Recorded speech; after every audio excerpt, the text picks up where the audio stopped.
Olá, seja bem-vindo. Eu sou o Thiago, você está no meu canal e nesse vídeo eu estarei mostrando a como transferir um vídeo do pendrive para o KineMaster. Mas antes você vai precisar ter um celular, obviamente, né, para editar o vídeo, e um cabo OTG, um adaptador OTG ou um cabo. Esse meu adaptador ele tem a entrada desses novos modelos aqui de celular, tá? Aí você tem que olhar isso também quando for adquirir um OTG. O meu já veio com esse. E obviamente você vai precisar de um pendrive. Beleza? Então vamos começar. Eu vou conectar o cabo OTG no celular. Vou conectar o pendrive no cabo OTG, o adaptador, tanto faz. E agora ele vai reconhecer. E eu vou mostrar para você como encontrar a pasta no celular. Provavelmente você não vai conseguir encontrar no KineMaster a pasta do pendrive. Então nós vamos passar o vídeo do pendrive para o celular, vindo em meus arquivos. E aqui você vai procurar o modelo do seu celular, dependendo da configuração do seu aparelho, né? Eu estou usando o Samsung. Eu vou vir aqui, ó, armazenamento USB. Esse é o nome do meu pendrive. Vou clicar sobre.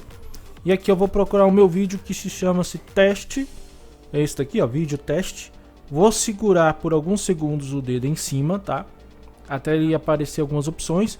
E eu vou clicar nessa opção aqui, copiar. Feito isso, agora eu tenho que passar o vídeo para a pasta. Então eu vou procurar a pasta, eu vou voltar aqui. E vou procurar a pasta que eu quero copiar o arquivo. Vou em armazenamento interno. E vou na pasta download que eu quero colocar aqui. Você pode escolher aí a pasta vídeo se você achar melhor. Eu gosto da download. Selecionei a download, o que eu vou fazer? Eu vou clicar em copiar aqui.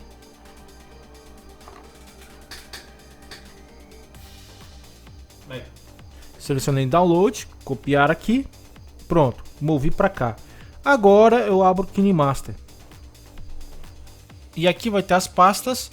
Ele vai ter uma pasta chamada download. Eu vou clicar sobre. E aqui eu vou ter os vídeos. E o vídeo teste vai estar aqui.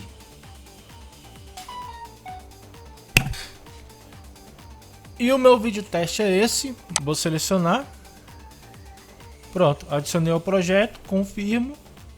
E beleza, passei o vídeo do pendrive para o KineMaster, beleza? Bom, se eu viesse por mídia e procurasse aqui a pasta do meu pendrive, você não encontrar, eu não acho ela aqui, ó. Não tem a pasta do meu pendrive aqui. Mas você pode testar isso antes para ver se aparece no seu, vai que aparece, né? Mas no meu KineMaster, no meu aparelho, só aparece pastas que estão no celular. Então você vai ter que pegar o vídeo do pendrive e passar para o celular, e do celular aí você joga no KineMaster, tá? Bom, espero que tenha te ajudado de alguma forma. Qualquer dúvida deixe nos comentários. Eu vou deixar uma lista de alguns vídeos interessantes do KineMaster na descrição. Valeu e até a próxima.